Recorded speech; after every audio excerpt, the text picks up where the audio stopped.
Hello, good morning दोस्तों। मेरा नाम विजय कुमार। आज हम लोग प्रतिभा फाउंडेशन यूट्यूब चैनल पे आज हम लोग इस टॉपिक पे पढ़ेंगे जो यूरोपीय आगमन का टॉपिक है आज। जो आपको पॉइंट ऑफ व्यू यानी पटना हाई कोर्ट का जो एग्जाम होने वाला है उसी के पॉइंट ऑफ व्यू से यह बनाया गया है। और यह किसी भी मतलब एग्जाम में यहाँ से सवाल पूछा जाता है। तो आज हम लोग बात करेंगे यूरोपीय आगमन का। तो यूरोपीय आगमन जो आप देख रहे हैं, यहाँ पे आपका पॉइंट लिख देते हैं यूरोपीय आगमन।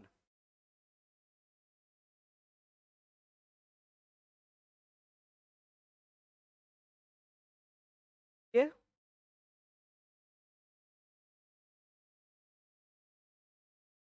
आगमन की बात करते हैं। जो भारत में यूरोपीय आगमन की बात करेंगे हम लोग, आज यही टॉपिक है आज। तो बात करते हैं कि यूरोपीय आगमन की बात करेंगे तो आखिर इसका थोड़ा सा इसके पीछे जाएंगे हम लोग।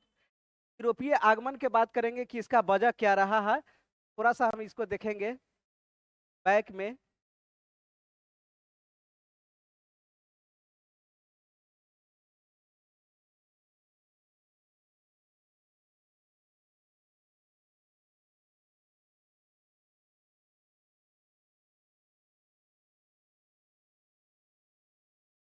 आगमन है यूरोपीय आगमन का कारण थोड़ा सा जान लेंगे, इसके बाद हम लोग आगे बढ़ेंगे कि आखिर कारण क्या रहा है।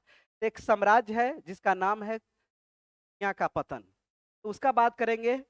एक साम्राज्य था इसका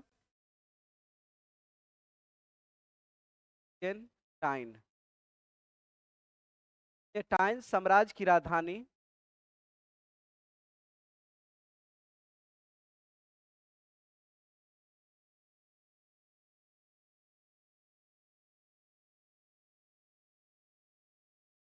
राजधानी जो था वो था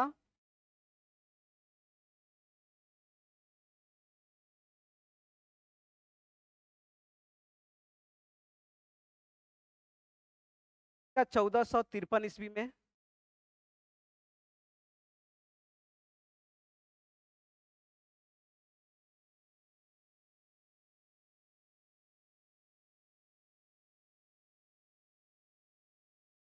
पतन हो जाता है।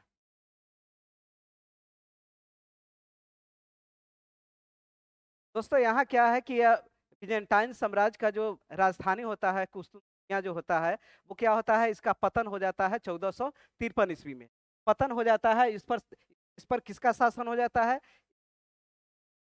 पे जो शासन हो जाता है वो हो जाता है, आप देखेंगे इस पर शासन कुस्तुनिया पर शासन जो है उस्मानी तुर्की पानी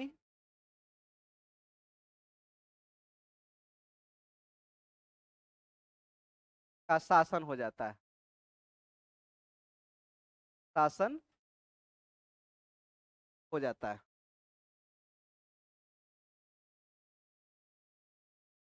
जब मानी तुर्की का शासन हो जाता है तो क्या होता है, यूरोप को अब पूरब से यानी पूरब से व्यापार करने में परेशानी शुरू हो जाता है। परेशानी क्या शुरू हो जाता है, जैसा ही उस्मानी तुर्की का कहाँ पे शासन हो जाता है, कुस्तुनिया पर शासन हो जाता है। अब यूरोप के लोग वहां से व्यापार करना उनके लिए आसान नहीं होता है। आसान क्यों नहीं होता है कि उधर से आने वाले जितने भी व्यापारी है उस पर भारी कर लगा दी जाती है, जिसके कारण उनको ज्यादा मुनाफा नहीं होता है, नुकसान में जाता है। तब इन्होंने एक नया रास्ता निकालने के लिए सारे लोग क्या करते हैं, टूट पड़ते हैं। और इन लोगों ने क्या सोचना, मतलब कि इन लोगों ने एक नए रास्ता की खोज करना शुरू कर देता है। यहीं से बात आती है कि नए रास्ता की खोज ऐसा रास्ता खोजा जाए, यानी जल मार्ग चुना जाता है, ऐसा कि यहाँ किसी तरह का कोई रुकावट नहीं हो। अब आते हैं हम लोग कि जब कुस्तुनिया का पतन होता है उसके बाद यूरोपीय आगमन किस तरह से भारत में पहुंचता है।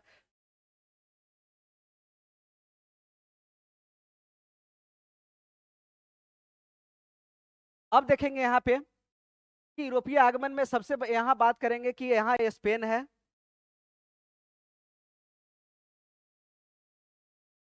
अब इसी के बगल में पुर्तगाल है।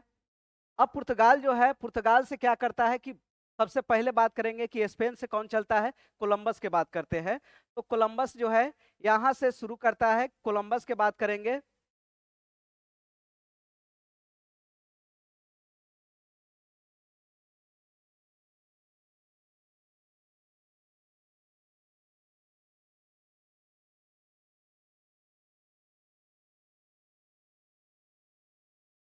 कोलंबस। यह कोलंबस जो है अगस्त अगस्त 1492, यह अगस्त 1492 में कहां से, पुर्तगाल से निकलता है। पुर्तगाल से निकलने के साथ वो क्या होता है, जब पुर्तगाल से निकलता है तो इन्होंने कहा भारत, और कहां पहुंचने के लिए, भारत और चीन पहुंचने के लिए इन्होंने यहां से रास्ता तय करता है। लेकिन इनको जाना कहां होता है, यह पता करना होता है, पूरब की ओर जाना होता है। लेकिन पूरब की ओर नहीं जाते हैं, पूरब की ओर नहीं जाकर यह कहां चले जाते हैं, यानी पूरब इधर हो गया, और यह रास्ता यहां से भटक के वो कहां पहुंच जाता है, अमेरिका पहुंच जाता है। यानी कोलंबस कोलंबस कहाँ पहुंच जाते हैं, अमेरिका पहुंच जाते हैं। अमेरिका जो पहुंचते हैं, यानी चलते कब है, तो या यहाँ से जब चलते हैं, स्पेन से जब चलते हैं, स्पेन से या अगस्त चलते हैं, अगस्त 1492 को चलते हैं। या इनको जाना होता है मुख्य रूप से भारत और चीन पहुंचना होता है, लेकिन दिशा भटक जाने के कारण यह कहाँ चला जाता है, अमेरिका पहुंचता है। जब अमेरिका पहुंचता है तो बात करेंगे कि अमेरिका जब पहुंचता है तो अमेरिका पहुंचने के साथ जहां पहुंचते हैं उस जगह का नाम रख देते हैं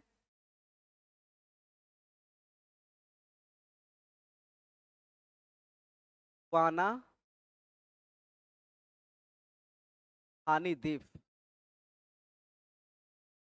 वहां गुआना हानी द्वीप पर पहुंचता है, और पहुंचने के साथ वहां जब पहुंचते हैं तो वहां पहुंचने के साथ वो उससे लगता है कि यह भारत है। तो भारत मतलब उनको लगता है कि यह भारत है, यानी भारत है, तो उसका नाम रख देता है, इंडीज रख देता है। यानी कि क्या रख दिया जाता है, इंडीज रख दिया जाता है। उसके साथ साथ वहां के वासियों को क्या कहते हैं, रेड इंडियन है। कहने का मतलब क्या है, इनको समझ में आता है कि भारत यही है, लेकिन वाकई में पता चलता है कि यह भारत नहीं है। फिर यह भारत की खोज करने निकलते हैं, लेकिन कहाँ पहुंच जाते हैं, अमेरिका में पहुंच जाते हैं। और अमेरिका पहुंचते कब है, यह यहाँ पहुंचते हैं आपको 12 अक्टूबर को पहुंचते हैं। 12 अक्टूबर 1492 ईस्वी को कहाँ पहुंचते हैं, अमेरिका पहुंचते हैं। अब यहाँ पहुंचने के साथ क्या होता है, अब ये रास्ता भटक जाते हैं। उसका दूसरा व्यक्ति है जो पुर्तगाल से चलता है, जिसका नाम है बास्को डिगामा। बास्को डिगामा से पहले बात करेंगे तो एक डियाज नाम का व्यक्ति है जो यहाँ से चलता है, डियाज। यह डियाज जो है वो कहाँ की खोज करता है, दक्षिण अफ्रीका के उत्मासा द्वीप। यह जो है, यह जो क्षेत्र है,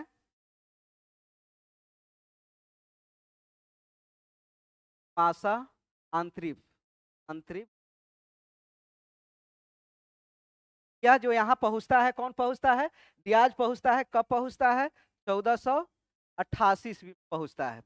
और यह सबसे आसान कर दिया, यहाँ से भारत का खोज को क्या कर देता है, आसान कर देता है। आसान क्यों कर देता है, क्योंकि यहाँ से जो पुर्तगाल से चलता है डियाज, वो कहाँ पहुंचता है, उत्मासा आंतरिक पर पहुंचता है 1488 ईस्वी में।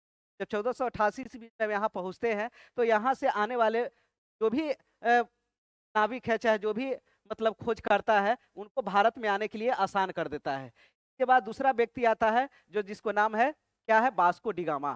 तो बास्को डिगामा की बात करेंगे तो बास्को डिगामा यहाँ पुर्तगाल से चलता है, और यहाँ से डियाज होते हुए फिर यहाँ पहुँचता है, उत्मासा द्वीप पर पहुँचता है। यहाँ पे एक व्यक्ति होता है जो भारत के रहने वाला होता है। भारत के एक राज्य है गुजरात, गुजरात के ही व्यक्ति है जिसका नाम है, यहाँ जो व्यक्ति है का नाम है, गुजरात के रहने वाले हैं, नाम है अहमद अहमद इब्न महूद। यह व्यक्ति जो है क्या करता है कि यहाँ पे जब यहाँ बास्को डिगामा पहुँचता है तो बास्को डिगामा जब पहुँचता है तो उससे यह बातचीत करता है। मान लीजिए कि एक उदाहरण ले लीजिए, अगर बेच चौराहे पे खड़ा हो जाइए, अगर किसी पूछिए नहीं कि आपको जाना कहाँ है, तो आपको क्या होता है कि इसके तरह, मतलब कोलंबस के तरह आप कहीं भी जा सकते हैं। जाना था आपको पूरब, पहुंच जाते हैं पश्चिम दिशा, और कहाँ पहुंचते हैं, अमेरिका पहुंच जाते हैं। तो यह व्यक्ति क्या है कि यह व्यक्ति से मिलता है, गुजरात के जो है अहमद इब्न हमीद से मिलता है, यानी हमीद से मिलता है। और मिलने के बाद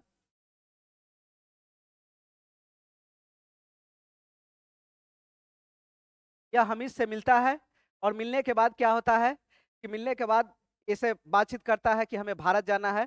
तो यहाँ से वे वास्को डी गामा के रास्ता बताता है और भारत वास्को डी गामा यहाँ से चलते हुए भारत के केरल क्षेत्र में पहुंचता है और यह केरल राज्य है, वहां पहुंचता है। यह भारत के मानचित्र देख रहे हैं,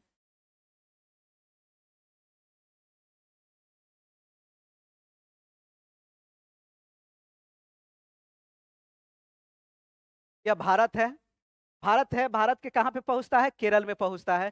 केरल केरल केरल के बात करेंगे कि केरल जब पहुंचता है तो एक कालीकट पहुंचता है। कहाँ पे पहुंचता है? कालीकट, केरल के कालीकट। यह कालीकट जो कहाँ पड़ता है? केरल में पड़ता है। और यहाँ का जो राजा हो जाता, राजा जो होता है वो क्या होता है? जमोरिन होता है। क्या होता है? जमोरिन होता है। और जमोरिन ने इन्हें क्या करता है? स्वागत करता है। किसको स्वागत करता है? Vasco D gamma Vasco D gamma को करता है। यह पहुंचता कब है? यह 1498 ईस्वी में पहुंचता है, यानी 20 मई 1498 को पहुंचता है वास्को डी गामा।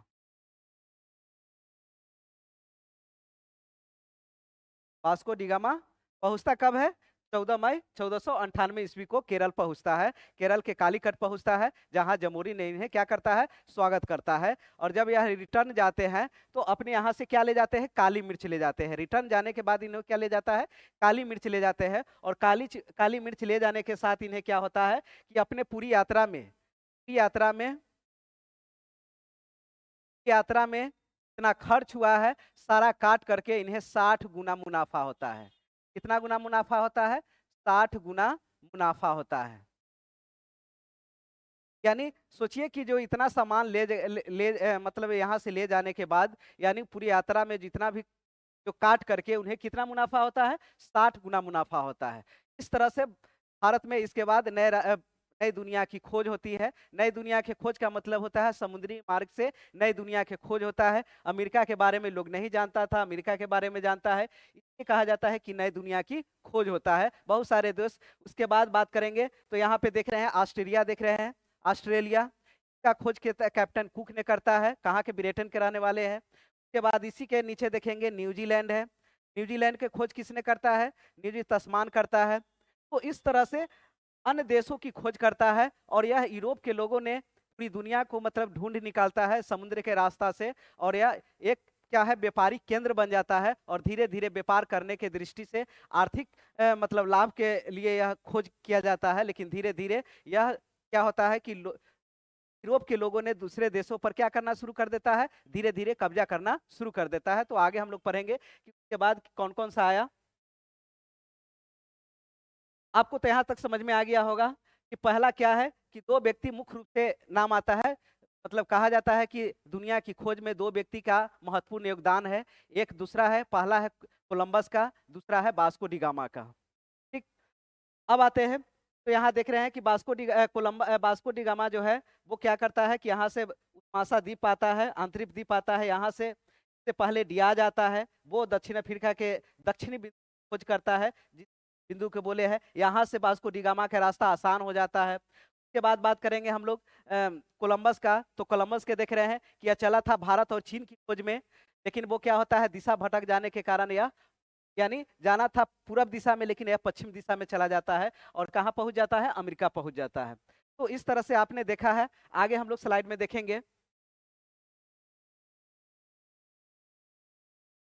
अब देखिए कि यही गुजरात के पथ प्रदर्शक है अहमद अहमद इब्न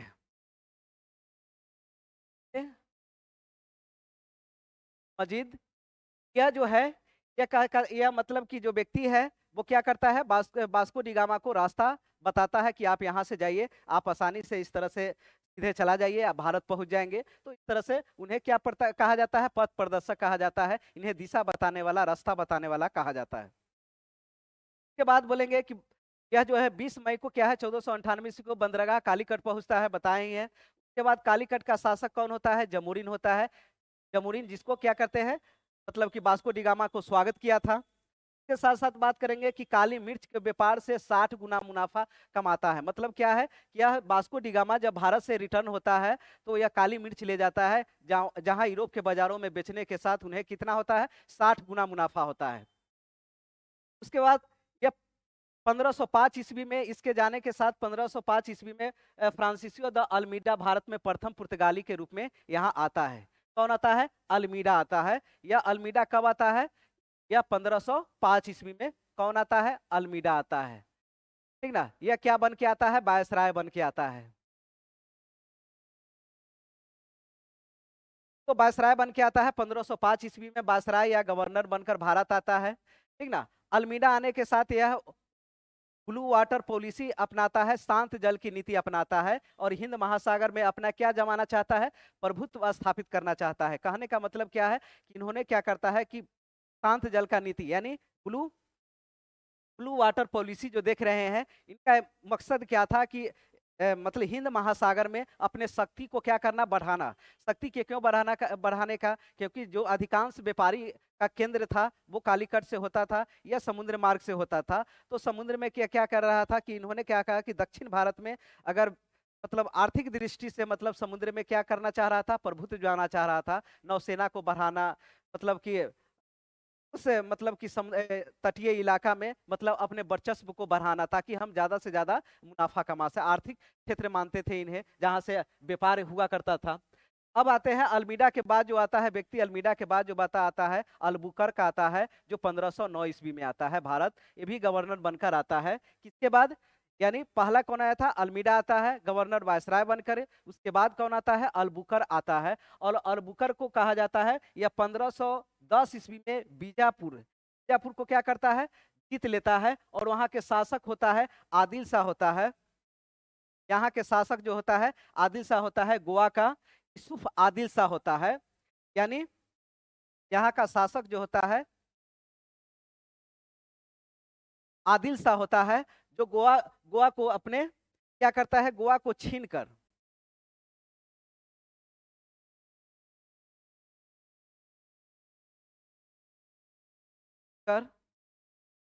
अपने अधिकार में कर लेता है। मतलब क्या है कि गोवा को छीन लेता है। कब? 1510 ईस्वी में। कौन छीनता है? अल्बुकर्क ने छीनता है। किससे? आदिल यूसुफ आदिल शाह से जीत लेता है। और जीतने के साथ क्या करता है? इसलिए इन्हें कहा जाता है कि मतलब पुर्तगाल का वास्तविक संस्थापक कहा जाता है। भारत में पुर्तगाल का वास्तविक संस्थापक कहा जाता है। अल्बुकर को भारत में पुर्तगाली शक्ति का वास्तविक क्या कहा जाता है? संस्थापक माना जाता है। क्यों माना जाता है? क्योंकि भारत में उस समय गवर्नर या वायसराय बनकर आया था सिर्फ व्यापार के दृष्टि, लेकिन यहाँ पे शासक बन के किसी राज्य को जीत करके वहां शासक बन जाना, यानी इसलिए कहा जाता है कि भारत में पुर्तगाल का वास्तविक संस्थापक कहा जाता है भारत में। उसके बाद देखेंगे कि 1511 ईस्वी में क्या करते हैं? दक्षिण पूर्व एशिया में एक मंडी मलाक्का को जीत लेता है। और 1515 ईस्वी में फारस की खाड़ी, यानी फारस की खाड़ी के बात करेंगे कि मुहाने पर स्थित हरमुज पर अधिकार कर लेता है। तो हरमुज कहाँ होता है? थोड़ा सा पीछे जाएंगे तो आपको पता चलेगा। क्या देखिए यहाँ से जो देख रहे हैं कि यहाँ पे हरमुज है यहीं पे, और भारत से यहाँ से खाड़ी के साथ यहाँ पे जाके क्या करता है? हरमुज को जीत लेता है। और इस तरह से दक्षिण पूर्व को भी जीत लेता है, मलक्का को भी जीत लेता है। इस तरह से भारत के इर्द गिर्द भी क्या करता है? अपना जीत जारी रखता है। इसीलिए कहा जाता है, तो अल्बुकर को कहा जाता है भारत में पुर्तगाल का वास्तविक संस्थापक कहा जाता है। अब आते हैं हम लोग आगे।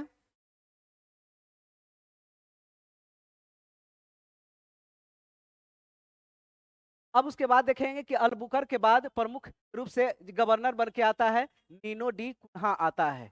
यह व्यक्ति आता है के बाद, किसके बाद आता है? अल्बुकर के बाद आता है। तो अल्बुकर के बाद जो आने वाला व्यक्ति होता है तीसरा, वो क्या है? नीनो डी कुन्हा आता है। अब इन्हें क्या करता है कि 1529 से लेकर के 1538 तक इसका गवर्नर रहता है। अब है 29 से लेके 38 तक यह भारत में क्या रहता है? गवर्नर रहता है। इसके साथ साथ क्या है कि अल्बुकर ने गवर्नर से पहले भारत में प्रथम दुर्ग का निर्माण किया था, यानी कोचिन में। यानी कहाँ पे किया था? कोचिन में किया था। कोचिन कोचिन में क्या किया था? दुर्ग। दुर्ग कहिए, या इसको हम किला भी कह सकते हैं। किला का मतलब क्या है? ये किला क्या है? या कहेंगे कि पहला तो क्या है, भारत में यूरोपीय कंपनी का आगमन होता है, ये तो आगे पढ़ेंगे। 1503 कब होता है? 1503 ईस्वी कोचीन में क्या किया जाता है? दुर्ग की स्थापना किया जाता है। दुर्ग का स्थापना किया जाता है, मतलब किला का स्थापना किया जाता है। कौन करता है? अलबुकर ने करता है, जब वो भारत में आता है, लेकिन वायसराय गवर्नर बनकर नहीं आता है। मतलब क्या है कि वो भारत में रहता है उस समय 1503 ईस्वी में। कब बनाता है कोचीन में दुर्ग का स्थापना करता है? 1503 ईस्वी में। उस समय भारत में ना कोई गवर्नर रहता है, ना जनरल रहता है। उस समय आता है तो सिंपल व्यक्ति रहता है, तो इन्हीं के देखरेख में यह क्या होता है? दुर्ग का निर्माण किया जाता है 1503 ईस्वी में। कब किया जाता है? 1503 ईस्वी में किया जाता है। जब आप भारत में यूरोपीय व्यापारी कंपनियों का आगमन की बात करेंगे, तो इस तरह से आगमन होता है। अब देखेंगे कि पुर्तगाली जो है,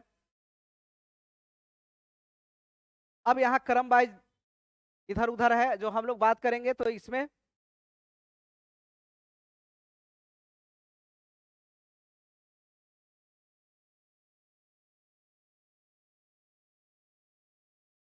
देखिए पहला बात करेंगे हम लोग, तो पहला बात करेंगे तो यहाँ पुर्तगाली है, पुर्तगीज को कहा जाता है। के बाद पुर्तगाली के बाद जो है, पुर्तगीज के बाद आता है, कौन आता है? डच, यानी डच। डच के बात करेंगे हम लोग, तो आता है अंग्रेज। अंग्रेज के बात करेंगे तब कौन आता है? डेन। डेन आता है। डेन के बात करेंगे हम, डेन के बाद तो फ्रांसीसी आता है। कौन आता है? फ्रांसीसी आता है। तो एक क्रम होता है कि पहला अगर कहा जाएगा कि भारत में यूरोपीय कंपनी का आगमन के बात किया जाएगा, तो आगमन में पहला क्या आता है? पुर्तगाली आता है, उसके बाद डच आता है, उसके बाद अंग्रेज आता है, उसके बाद डेन आता है, उसके बाद फ्रांसीसी आता है। तो इसको हम लोग सीक्वेंस वाइज इसको याद रखेंगे। अब एक पुर्तगाली जो है, यह का 1498 में आता है। अब डच जो है, यह डच के बात करेंगे तो यह 1602 ईस्वी में आता है। अंग्रेज के बात करेंगे तो यह 1600 ईस्वी में आता है। डेन के बात करेंगे तो 1616 ईस्वी में आता है। फ्रांसीसी के बात करेंगे तो 1664 ईस्वी में आता है।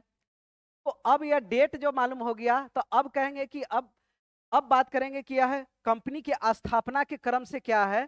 तो स्थापना के क्रम से बात करेंगे तो कंपनी की स्थापना, कंपनी स्थापना, स्थापना का क्रम, क्रम के बात करेंगे कि कंपनी की स्थापना, तो हम यहां से लिख सकते हैं पहला क्या है? 1498, तो पुर्तगाली, पुर्तगीज को कहते हैं, पुर्तगीज। के बाद क्या आएगा? 1600 ईस्वी में अंग्रेज, अंग्रेज। के बाद क्या आएगा? डच, 1602 कंपनी की स्थापना करता है। के बाद क्या है? डेन है, डेन है। के बाद क्या है? डेन के बाद फ्रांसीसी है,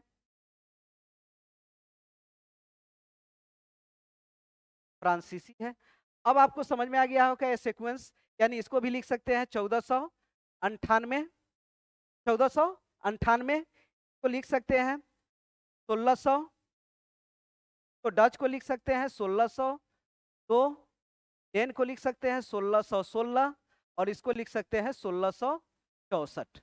इस क्रम है जो भारत में कंपनी की स्थापना का क्रम है। उसके बाद कंपनी में आगमन का क्रम है, जो आपको यह बराबर पूछा जाता है कि कौन कब का आया, क्रम बाई दे देगा सजाने के लिए। इस तरह से आपको सवाल पूछा जाता है। अब इस तरह से है 1602 ईस्वी में, ये तो आप समझ में आ गया। आगे हम लोग देखेंगे कि वास्को डी गामा जो है वो क्या है। वास्को डी गामा भारत 20 मई 1498 को कहाँ पहुंचता है? भारत में पहुंचता है, कालीकट पहुंचता है। उसके बाद क्या है? कोलंबस स्पेन का रहने वाला होता है, स्पेन का, वो कहाँ पहुंचता है? अमेरिका में पहुंचता है। कब पहुंचता है?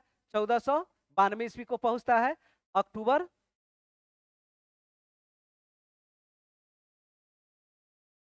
1400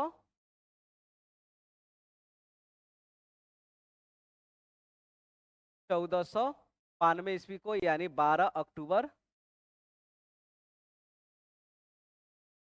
1492 ईस्वी को कहां पहुंचता है? अमेरिका में पहुंचता है। कैप्टन कुक जो है, कैप्टन कुक ऑस्ट्रेलिया पहुंचता है। तस्मान जो देख रहे हैं न्यूजीलैंड का खोज करता है। तास्मानिया, वर्तमान तास्मानिया का भी खोज करता है। इस तरह से मतलब क्या है, जब भारत में अमेरिका का खोज करता है, दो व्यक्ति महत्वपूर्ण होता है जो आपको बराबर सवाल पूछा जाता है। तो दोस्तों आपको यहाँ तक समझ में आया होगा। फिर इसके आगे हम जो नेक्स्ट स्लाइड है हम आपके बीच लेकर आएंगे। अगर 1 से 2 बार इसको देखेंगे तो आपको आसानी से समझ में आ जाएगा। Thank you.